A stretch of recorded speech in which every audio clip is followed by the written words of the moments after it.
আজ কোজাগরী লক্ষ্মী পুজো। আকাশে গোল থালার মতো দুধ সাদা চাঁদ উঠেছে। মায়ের মুখে শোনা ঠাকুমা নাকি বলতো এই কোজাগরীর পূর্ণিমাতে খড়ের গাদায় হারিয়ে যাওয়া ছুঁচো খুঁজে পাওয়া যায়। আজ কোজাগরী লক্ষ্মী পুজো।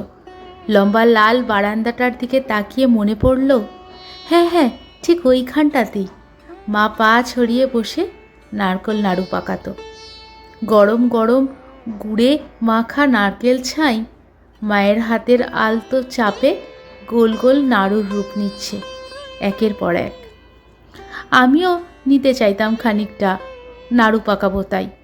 অমনি মা বলে উঠত, ছাড় সব নষ্ট করে দিল রে, শকরি কাপড় না ছেড়ে নাড়ু পাকাতে এসেছে, যা এখান থেকে।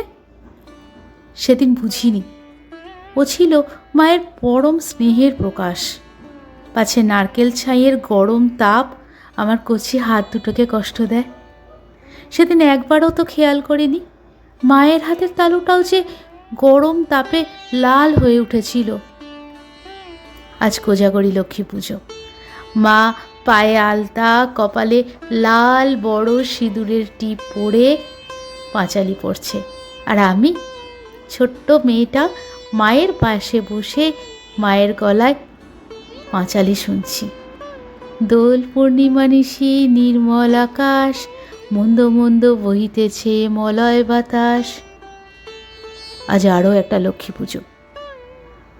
আকাশে গোল থালার মতন চাঁদ উঠেছে আজও, আর তার আলো এসে পড়েছে আমার লাল লম্বা বারান্দায়।